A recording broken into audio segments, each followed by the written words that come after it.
अस्सलाम वालेकुम व्यूअर्स। ये चैप्टर 3 साउंड एंड बीट्स और इसमें एक ही टॉपिक है जो 5 मार्क्स का आता है, बीट्स और इंटरफेरेंस इन टाइम। इसमें हम पढ़ेंगे कि साउंड बीट्स कैसे पैदा होती हैं, ये क्या चीज़ है। सबसे पहले इंटरफेरेंस समझ लेते हैं।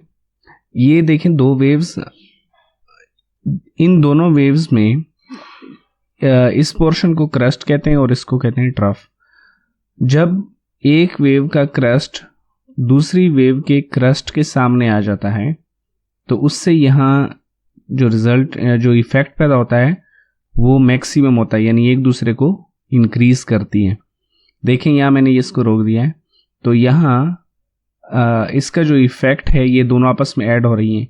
इसी तरह ये भी एक दूसरे को सपोर्ट कर रही हैं और ट्रफ भी, तो ये एक दूसरे को ऐड हो रही है। रिजल्टेंट वेव इन दोनों की काफ़ी बड़ी बन रही है।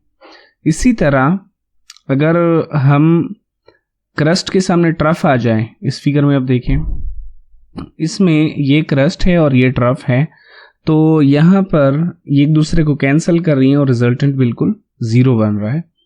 तो अब इसको कहते हैं डिस्ट्रक्टिव इंटरफेरेंस। तो अब हम यही चीज़ साउंड वेव्स में भी होती है। फ़र्ज़ करें ये दो साउंड वेव्स आपको नज़र आ रही हैं, दोनों वेव्स जो हैं वो इस तरफ ट्रैवल कर रही हैं। ये जो वेव्स हैं इनमें जब ये हमारे कान में दाखिल होती है तो ये कंबाइंड हो जाती है और इससे इंटरफेरेंस पैदा होती है। तो इंटरफेरेंस कैसी होगी, आप इन वेव्स को देखें।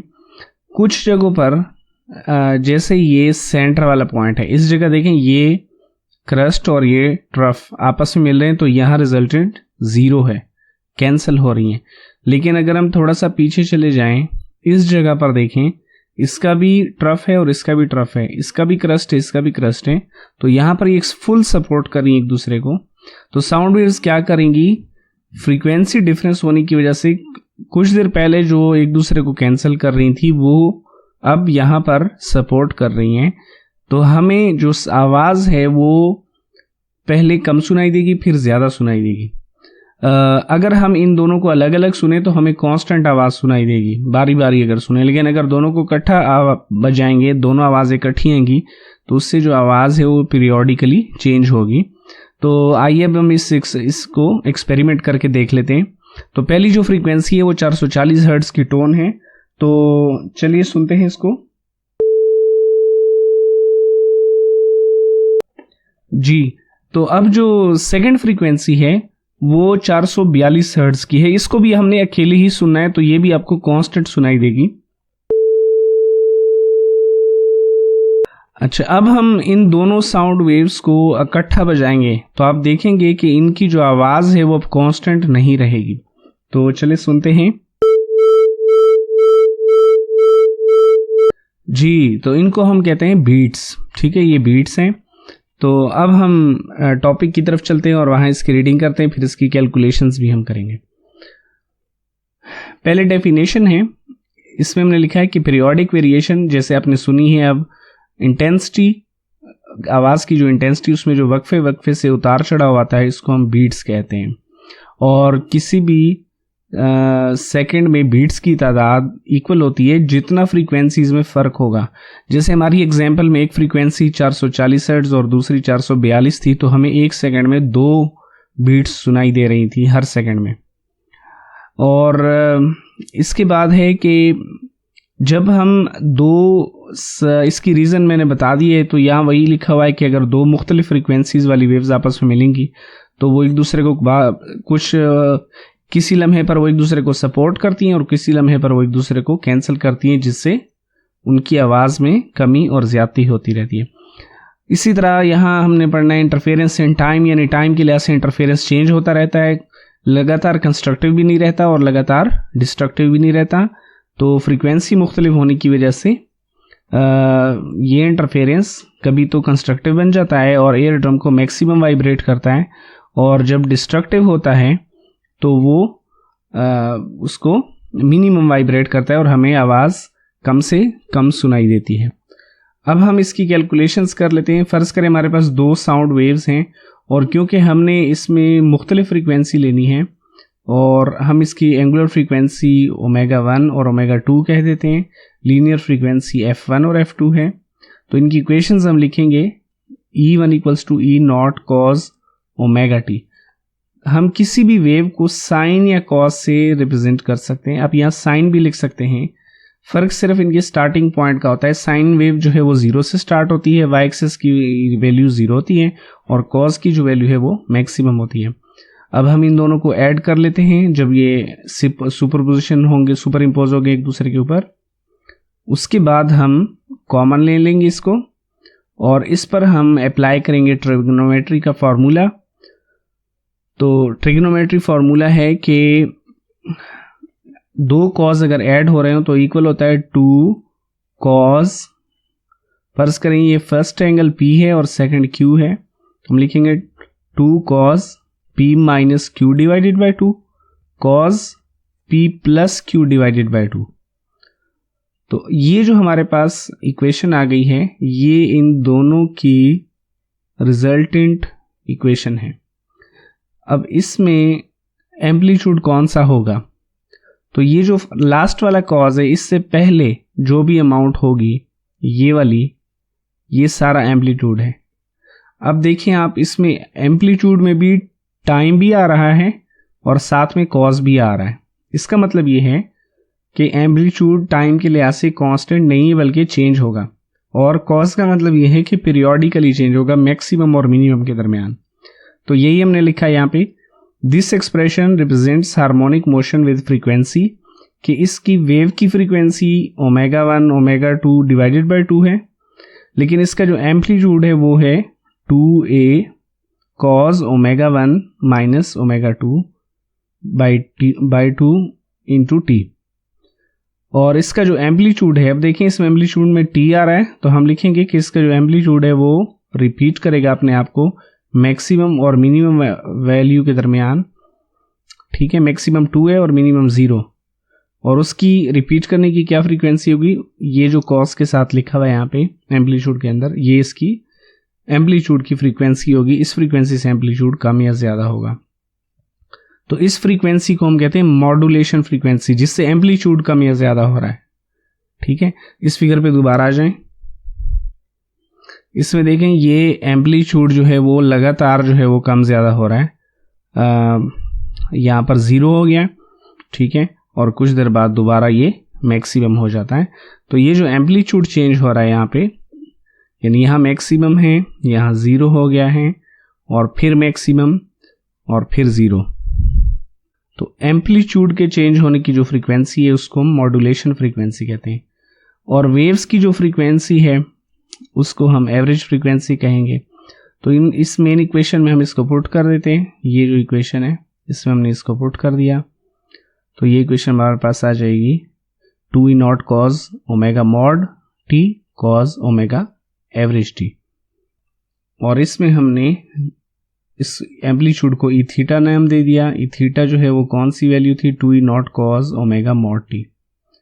तो एम्पलीट्यूड जो है रिजल्टेंट वेव की वो इसकी इक्वल होगी। अब हम इंटेंसिटी फाइंड करना चाहते हैं, तो हमने पिछले चैप्टर में पढ़ा है कि इंटेंसिटी एम्पलीट्यूड के स्केयर के प्रोपोर्शनल होती है। तो हम इसका स्केयर ले लेते हैं एम्पलीट्यूड का और उसमें इंटेंसिटी लिख देते हैं। इसको ओपन करेंगे तो ये हो जाएगा 4e not square cos square omega T. ठीक है, तो अब इसकी वैल्यू मैक्सिमम वैल्यू कॉस की होती है ±1, लेकिन यहाँ पर अगर हम स्केयर लेंगे तो वो 1 हो जाएगी, यानी इंटेंसिटी मैक्सिमम होगी। चाहे कॉस +1 आ जाए फिर भी इंटेंसिटी मैक्सिमम होगी, और अगर कॉस -1 आ जाए तो भी इंटेंसिटी मैक्सिमम होगी, क्योंकि ऊपर स्केयर है वो +1 हो जाएगा। तो अब देखना ये कि कब इसकी वैल्यू मैक्सिमम होती है। तो इसको कॉस को +-1 पुट कर दिया, कॉस इनवर्स लेंगे, पहले इसकी वैल्यू लिखें, फिर इनवर्स लेंगे इसका। ठीक है, इसमें ओमेगा की जगह 2पाई f लिख दिया इधर भी और यहाँ भी, और 2पाई कॉमन ले लिया कैंसिल, और कॉस इनवर्स लेंगे ना -+-1 का, तो यह आ जाएगा n पाई, यानी 1 पाई 2 पाई 3 पाई पर कॉस की वैल्यू +1 और -1 के दरमियान ऑसिलेट करती है। तो यहाँ से हमने f1 minus f2 into Tn equals to n, ये हमारे पास इक्वेशन आ जाएगी। ठीक है, ये पाई जो है 2 कैंसिल हो जाएगा, पाई भी कैंसिल हो जाएगा और ये इक्वेशन हमारे पास आ जाएगी। तो यहां से Tn की वैल्यू आ गई है n/f1 माइनस f2। ये जो इक्वेशन है, इस इक्वेशन से हमें टाइम का पता चलता है कि किस टाइम पर साउंड की इंटेंसिटी मैक्सिमम होगी। इस फिगर में देखें, मसलन हम यहाँ से टाइम 0 शुरू करते हैं तो यहाँ पर साउंड मैक्सिमम हो रहा है। तो फर्ज करें यहाँ nth दफ़ा साउंड मैक्सिमम हो रहा है और इसका टाइम है Tn। ठीक है, तो ये Tn वो टाइम है स्टार्ट से कि इससे ये पता चलता है कि कितनी दफ़ा साउंड मैक्सिमम हो रहा है और कितनी देर बाद हो रहा है। तो फर्ज करें इसके बाद यहाँ से आगे दोबारा साउंड मैक्सिमम हो रहा है, ठीक है, क्योंकि बीट्स में बार बार साउंड मैक्सिमम होगा। तो इससे नेक्स्ट जो साउंड मैक्सिमम होगा इसी के साथ एडजेसेंट नेक्स्ट, उसके टाइम को हम कह देते हैं Tn+1। तो इस इक्वेशन में हम यहां लिख देंगे n+1/f1 माइनस f2। तो नेक्स्ट पेज पे हमने यही लिखा हुआ है, देखें, फॉर n+1th लाउडनेस, यानी जो नेक्स्ट लाउडनेस है उसको कितनी देर लगेगी यहां से यहां तक, उसके लिए है Tn+1। और इसके साथ हमने ऊपर n+1 लिख दिया। अब हमने इनके दरमियान वाला टाइम देखना है, Tn वाली लाउडनेस के nth लाउडनेस कब हुई है और इससे जो नेक्स्ट लाउडनेस है, ठीक है, वो इनके बीच में इसको टाइम लगा है Tn। ठीक है, मिसाल के तौर पे स्टार्ट से यहां तक लगे हैं 10 सेकेंड और स्टार्ट से यहां तक लगे हैं 12 सेकेंड। हमने फाइंड करना है इनके दरमियान का टाइम इंटरवल। तो ये टाइम होगा, इस 12 सेकेंड्स में से ये माइनस कर दे तो हम लिखेंगे time interval between 2 consecutive loudnesses Tn+1 minus Tn। तो इसमें से ये माइनस हो जाएगा और आंसर आ जाएगा 1/f1 माइनस f2। अब हम लिखेंगे कि इतनी देर में कितनी लाउडनेसेस हैं, 1, क्योंकि ये टाइम इंटरवल है 2 लाउडनेसेस के दरमियान। तो 1 सेकेंड में कितनी लाउडनेसेस होंगी, हम इसका रेसिप्रोकल ले लेते हैं। ठीक है, हमने 1/, कर दिया तो इसका आंसर आ जाएगा f1 माइनस f2।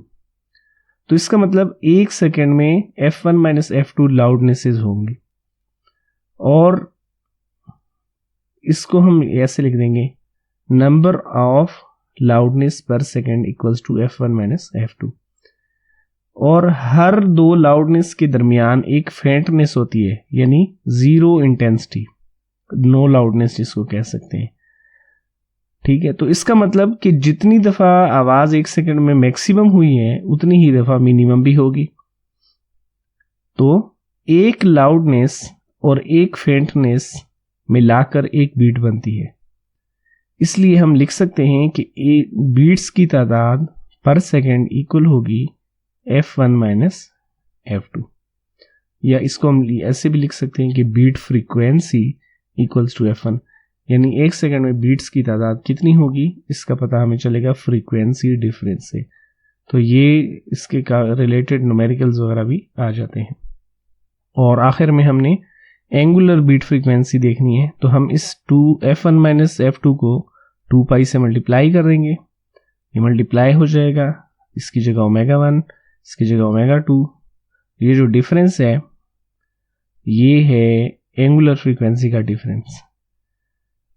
और हमने पढ़ा हुआ है कि मॉड्यूलेटिंग फ्रीक्वेंसी इक्वल होती है ω1 माइनस ω2 डिवाइडेड बाय 2।